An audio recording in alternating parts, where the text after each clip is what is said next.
Mary Stauffer is a math teacher who lives in the small town of Roseville, Minnesota, United States. She lives with her husband Irv Stauffer and their 2 children, Elizabeth and Stephen. Stauffer's family life is simple and quiet. Mary is known as a friendly, religious woman and very dedicated to her job as a teacher. In addition to teaching mathematics in high school, Mary is also active as a church missionary. In 1980, Mary received a missionary service assignment to the Philippines with her family. The assignment would last for several years, so they had to prepare many things before departure. Mary and her husband welcomed the opportunity eagerly. They believed that the trip would be a new beginning for their family. As the day of departure approached, Mary began to settle various small affairs. One of them was to take her daughter, Elizabeth, to the salon to get a haircut. On May 16, 1980, Mary and Elizabeth went together to a salon in Roseville. At that time, the atmosphere looked normal. There was no sign that the day would change their lives forever. After finishing the haircut, Mary and Elizabeth walked out of the salon and then walked towards the parking area. When they almost reached the car, a man approached them. At first, Mary thought the man just wanted to ask for the direction of the road. But within seconds, the situation turned extremely terrible. The man in question took out a gun and immediately aimed it at Mary. He ordered Mary to get into the car in a firm tone and drive the vehicle in the direction he indicated. Elizabeth, who was still young, was immediately frightened and took her mother in her arms. Mary had no choice but to obey all the man's orders. She realized that even a little mistake could put her and her daughter's lives in danger. With trembling hands, Mary started to drive the car while the man sat in the back seat as he continued to point a gun. During the ride, the atmosphere in the car felt very tense. There was no sound but the engine of the vehicle and the panicked breathing of Mary and Elizabeth. Mary tried to speak to calm things down. She said that night, her family had a dinner appointment, so she hoped the man would finish his business soon. But the man was silent. His face was calm, but the look in his eyes scared Mary even more. After about an hour's drive, the man ordered Mary to stop the car at a place with no one in mind. Mary and Elizabeth were forced out of the vehicle and then stuffed into the back trunk of the car. After that, the man took over the wheel and continued on. Inside the dark and cramped trunk, Mary tried to calm Elizabeth, who kept crying. They both started screaming for help as they pounded the inside of the trunk, hoping that someone would hear. Unfortunately, the only people to hear are their kidnappers. The man stopped the car and then opened the trunk angrily. He threatened to kill them if he continued to make a scene. After that, Mary and Elizabeth's hands were tied using ropes before the trunk was closed again. Despite her fear, Elizabeth tried to untie her hands, since the size of her hands was still small. The rope was evidently not very strong binding.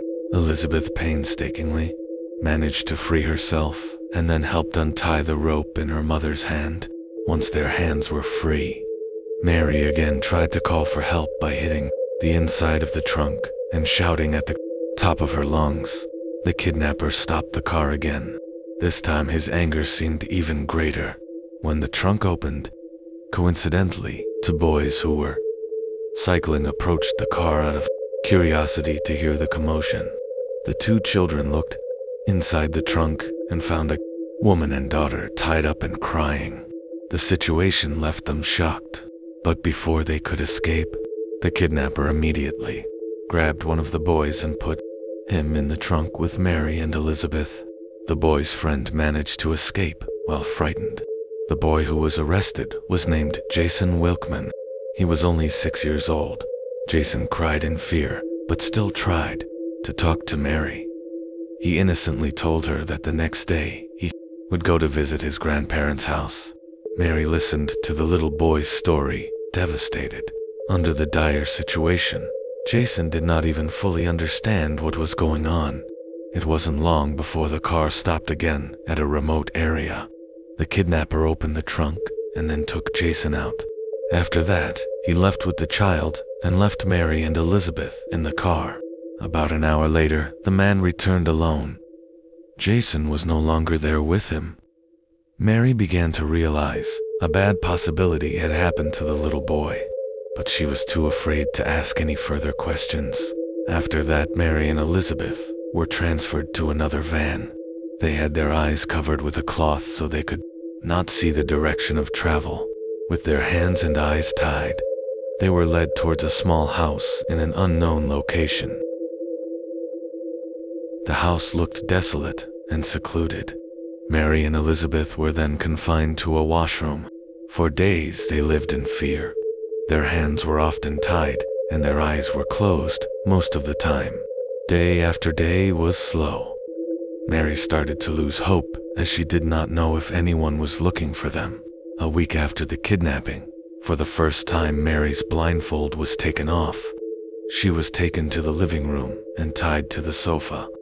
In front of her sat the man kidnapping, holding a video camera that turned out to be recording.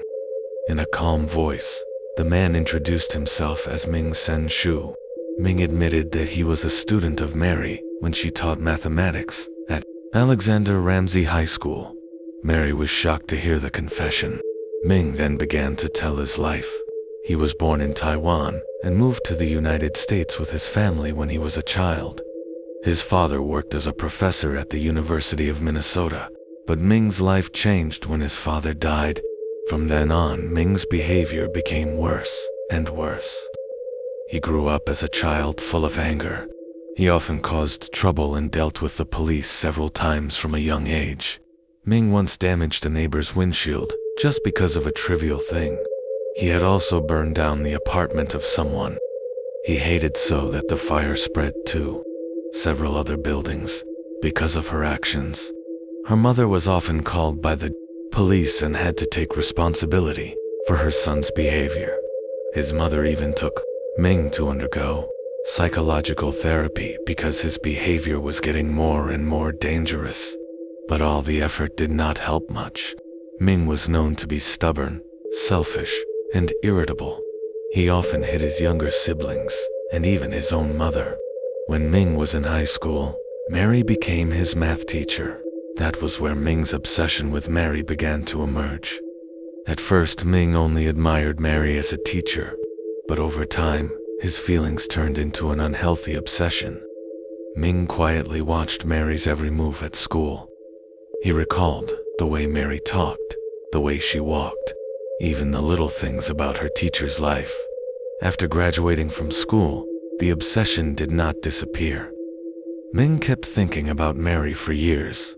He began to find out Mary's home address. On one occasion, Ming had gone to Mary's in-laws' house with a gun, thinking it was Mary's home. Although he failed to find his target, Ming did not give up. He continued to search for information until he finally managed to find out Mary's real home address. For almost a year, Ming secretly spied on the Stauffer family life. He observed when they left the house, when they returned, and their daily habits. Even Ming knows where Mary keeps the keys to the house. Ming came into Mary's house several times when the family was away. He walked around the house while paying attention to every detail of their lives. He knew Elizabeth's favorite doll and the location of the family's personal belongings. All this was done because Ming had long planned the kidnapping of Mary. When he learned that the Stauffer family would move to the Philippines, Ming felt that his last chance was almost lost. That's why he decided to carry out his plan on May 16, 1980. After revealing all his confessions, Ming began to say that he loved Mary. He asked Mary to leave her husband and family to live with him. Mary naturally felt disgusted and scared, but she didn't dare to refuse directly because she was worried that Ming would hurt Elizabeth. Ming was beginning to show his brutal side. He was physically and psychologically abusive towards Mary. He also threatened to kill Mary's entire family if they tried to escape. Elizabeth, who was a child, had to witness all those terrible events every day. Meanwhile out there, Stauffer began to panic because Mary and Elizabeth were not coming home. He immediately reported their disappearance to the police. At the same time, the police also received reports of Jason Wilkman's disappearance. The testimony of Jason's friend, who managed to escape, led police to suspect the two cases were related. Jason's friend explained that he saw a woman and a girl in the trunk of the car with Jason. Based on that description, the police began to draw up sketches of the perpetrator's face. An extensive search was undertaken. The police found Mary's car, which the perpetrator had left behind, but found no other meaningful clues. Day after day passed without success. Mary and Elizabeth remain in captivity. On the 23rd day, Ming takes them out of town to Chicago in a rented camper van. During the trip, Ming tries to live out a fantasy, as if they were a real family on vacation together. Mary tried to seize the opportunity to leave traces. While in Chicago, Mary deliberately used a traveler's check so that the transaction could be tracked by the police. In those days, traveler's check was often used as a substitute for cash when traveling long distances. Mary hoped that the police would check their financial transactions and find out where they were, but that hope did not come true. The investigators never checked the traveler's check. While in Chicago, Ming took Mary on several outings, while Elizabeth was left in the van with her hands tied. Mary actually had a chance to escape, but she was afraid that Ming would hurt Elizabeth if she tried to escape. That's why Mary chose to follow all Ming's orders for her daughter's safety. After a few days in Chicago, they returned to Roseville and continued to live in captivity. On Father's Day, Ming allowed Elizabeth to call her father, but during the call, Ming held a gun to Elizabeth's head and threatened for them to say nothing but Father's Day. Congratulations. Elizabeth finally spoke briefly with her father as she held back tears. Irv received the call without knowing that his wife and children were under threat. A few weeks later, Ming took Mary and Elizabeth outside the house to watch the fireworks celebration of Independence Day. Halfway home, Mary noticed the police emergency number written on the police car in front of them. Mary instantly memorized the number in her mind. 2 days later, Ming gathered Mary and Elizabeth to have dinner together. With a happy face, he said he had prepared a new house in a remote area where they would live together forever. Hearing her plan, Mary felt great despair. He knew that if they were moved further away, they would be less likely to be rescued. That night, Elizabeth asked her mother if God would send an angel to save them. Mary tried to calm her daughter by saying that God would surely help them in other ways. The next day, as Ming leaves the house, Mary begins to think about how to escape. In his desperate state, he noticed the hinges of the door of the room in which they were locked. At first, Mary found it impossible to open the door without any tools, but she still tried to wiggle the hinge using her bare hands. Unexpectedly, the door hinges turned out to be loose because the wood was old. Mary painstakingly managed to get one of the hinges off until the bedroom door finally opened. The chance to escape was now in sight, but Mary was still overwhelmed with fear. She was worried that Ming would return at any time. Elizabeth then said that maybe this was God's way of paving the way for them. Upon hearing her daughter's words, Mary immediately stirred. He ran to the landline and dialed the police, using the emergency number he had previously memorized. In a trembling voice, Mary explained the address of the house where they were being held captive. The police ordered them to stay hidden in the house while waiting for help to arrive. Yet Mary was too panicked to stay there. He led Elizabeth out through the back door and then hid behind the car around the house. A few minutes later, the police car arrived at the scene. Officers found Mary and Elizabeth in a state of fear and immediately took them to safety. After 53 days of captivity, Mary was finally reunited with her husband. The meeting was full of tears of emotion. The police immediately pursued Ming. Not long after that, he was arrested around his home area. When interrogated, Ming finally admitted what he had done to Jason Wilkman. He said he took Jason to a remote area in the Carlos Avery Wildlife Management Area. That's where Ming beat Jason to death and left his body in the forest area. The confession makes the case even more egregious. Jason was just a child who accidentally saw the contents of the car trunk, but a child's innocent curiosity cost him his life. Jason's death made the public very angry towards Ming. In court, Ming was charged with kidnapping, murder, sexual assault, and various other crimes. During the trial proceedings, Ming displayed egregious behavior several times. He had even said that he would kill Mary and her family if one day he was released. While in prison, Ming offered some money to other inmates to kill Mary and her family, but the offer was reported to the authorities, further aggravating his sentence. The judge eventually declared that the Ming were dangerous predators unfit to return to society. He was sentenced to life in prison without the possibility of parole. Mary and her family later, actually, moved to the Philippines to continue their missionary duties. The 53-day confinement experience left both Mary and Elizabeth traumatized. They had to live with the shadow of fear for many years. The Mary Stauffer kidnapping case went on to become one of the most infamous criminal cases in the United States because it showed how a person's obsession can turn into a very gruesome act. Many people are horrified to learn that the perpetrator has harbored obsessions for years, while secretly spying on the lives of his victims.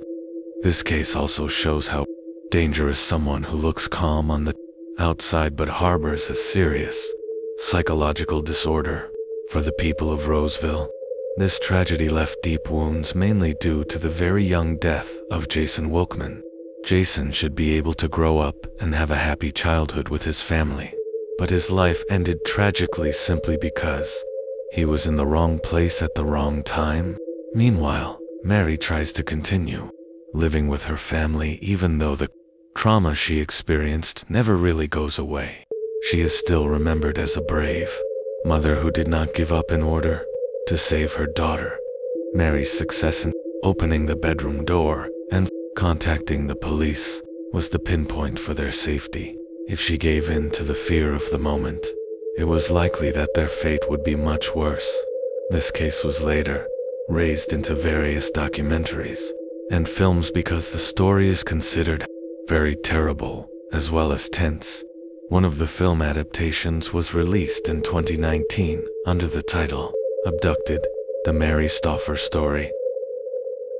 The film recounts how Mary and Elizabeth endured for dozens of days in captivity of a man obsessed with his own teacher, until years later, Mary Stauffer remains known as the victim who managed to survive one of the most horrific kidnappings in the United States.